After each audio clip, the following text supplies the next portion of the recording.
आपल्या सोबत आहेत ज्येष्ठ राजकीय विश्लेषक प्रवीण पुरो. प्रवीण सर, निकालाच्या बद्दलची जी माहिती तुमच्यापर्यंत आता आलेली आहे, काय अर्थ सांगताय त्याचे? नाही, न्यायमूर्ती लड्डांनी जो आता निकाल दिलाय त्यांना फक्त जामीन दिलेला आहे. ओके.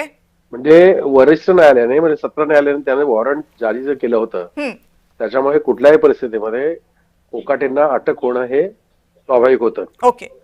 कोकाटेंची अटक एवढ्यासाठी झाली, जेव्हा त्यांना शिक्षा आणि दंड झाला, सत्र न्यायालयाने जेव्हा त्यांना शिक्षा केली तेव्हा त्यांना जामीन मिळावा यासाठी त्यांच्या वकिलाने प्रयत्न केले.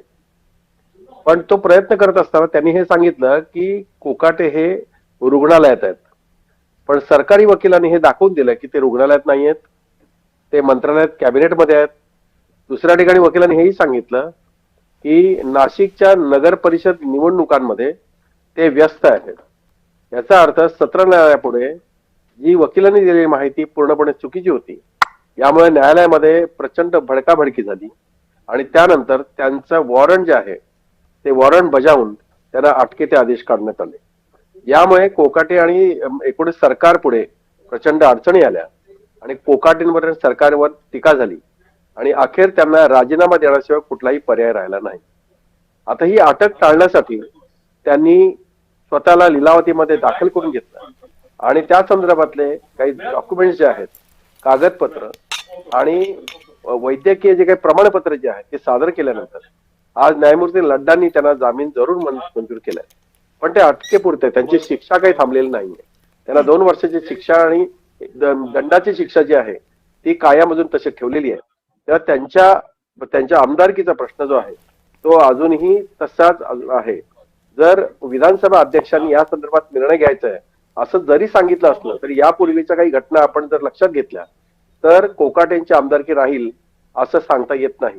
कारण सुनील केदार जे आहेत भंडाऱ्याचे आमदार, त्यांच्यावरही अशाच पद्धतीने न्यायालयाने आदेश देऊन त्यांना शिक्षा ठोठावली होती आणि जेव्हा शिक्षा ठोठावल्यानंतर विधानसभा अध्यक्षांनी त्यांची आमदारकी काढून घेतली होती. एक जर न्याय जर सुनील केदारांना मिळत असेल तर दुसऱ्या कोकाटेंना वेगळा देता येणार नाही. त्याच्यामुळे त्यांच्या आमदारकीचं संकट जे आहे ते कायम राहील आणि कोकाटेंना विधानसभेपासून दूर राहावं लागेल हे आता स्पष्ट दिसतंय. पण सर, मला एक प्रश्न इथे पडतो की लोकप्रतिनिधी कायद्यामधली ती तरतूद आहे की 2 वर्षांपेक्षा जास्तची शिक्षा झालेली असेल तर त्यांची लोकप्रतिनिधित्व, त्यांचं सदस्यत्व रद्द होतं. विधानसभेचं असेल, परिषदेचं असेल किंवा लोकसभेचं, राज्यसभेचं असेल तर. मग आता इथे न्यायालयानं असं नेमकं का सांगितलं असावं की तो निर्णय अध्यक्षांनी घ्यावा, की यासाठी की प्रकरण पेंडिंग आहे म्हणून? हे कसं आहे की विधिमंडळाचे सदस्य आहेत ते विधिमंडळाचे सदस्य असताना कायद्याच्या ज्या तरतुदी आहेत त्या कायद्याच्या तरतुदीनुसार 2 वर्ष जर शिक्षा झाली तर त्यांचं सदस्यत्व राहत नाही. पण सदस्यत्व राहत नाही हा निर्णय न्यायालय देऊ शकत नाही. तो निर्णय देण्याचा अधिकार विधानसभा अध्यक्ष किंवा विधान परिषदेच्या सभापतींना असतो. विधानसभा अध्यक्ष ज्या व्यासपीठावर असेल त्यांना तो तिथला निर्णय देण्याचा अधिकार आहे. त्याच्यामुळे कोकाटेंच्या संदर्भात जर शिक्षेची 2 वर्षाची तरतूद जी आहे त्यानुसार जर शिक्षा 2 वर्षाची झाली तर त्यांची आमदारकी काढून घेण्याचा अधिकार जो आहे हा पूर्णपणे विधानसभा अध्यक्षांचा आहे.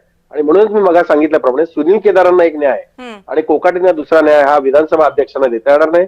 त्याच्यामुळे विधानसभा अध्यक्षांनाही माणिकराव कोकाटेंना घरी पाठवावं लागेल हे स्पष्ट दिसतंय. पण ज्या पद्धतीनं गेल्या 2-3 दिवसांमध्ये आपण घटना घडताना पाहत होतो, म्हणजे माणिकराव कोकाटे यांनी आधी राजीनामा दिला, ते तर सांगितलंच गेलं नाही, मग त्यांच्याकडची फक्त खाती काढून घेण्यात आली, मग हे सांगण्यात आलं की त्यांचा राजीनामा मंजूर केला जातोय म्हणून. ते पाहता माणिकराव कोकाटे यांची आमदारकी सुद्धा वाचवण्याचे प्रयत्न होऊ शकतात. नाही, ह्या सरकारमध्ये प्रामुख्यानं अनेकदा अनेक मंत्र्यांवरती आरोप झाले, टीका झाली, काही पुरावे सादर केले गेले, त्यांना प्रत्येक ठिकाणी क्लीन चिट दिली गेली. कोकाटेंना तशी अपेक्षा होती जर इथे जामीन मिळाला तर परत आपल्याला वाचवलं जाईल की काय अशी त्यांना अपेक्षा होती. उपमुख्यमंत्र्यांकडून म्हणजे त्यांच्याच पक्षाकडून त्यांना सावरण्याचा प्रयत्न होईल, पण मुख्यमंत्र्यांना ते करता येईल की नाही हे स्पष्ट दिसत नव्हतं.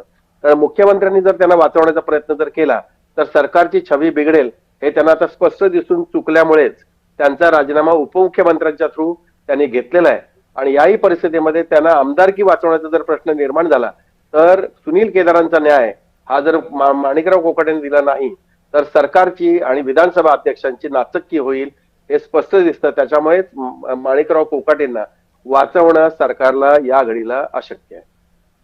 म्हणजे माणिकराव कोकाटे यांची आमदारकी सुद्धा वाचणं. पण आता याच्यामध्ये असं पण आहे की 2 वर्षांची शिक्षा पुरती ती आमदारकी असेल, पण त्याच्यामध्ये 6 वर्ष पुढचे तुम्हाला निवडणूकही लढवता येत नाही. म्हणजे मग माणिकराव कोकाटेंची आमदारकी जर गेली तर तो पुढचा जो 6 वर्षांचा नियम आहे तोही त्यांना लागू होईल.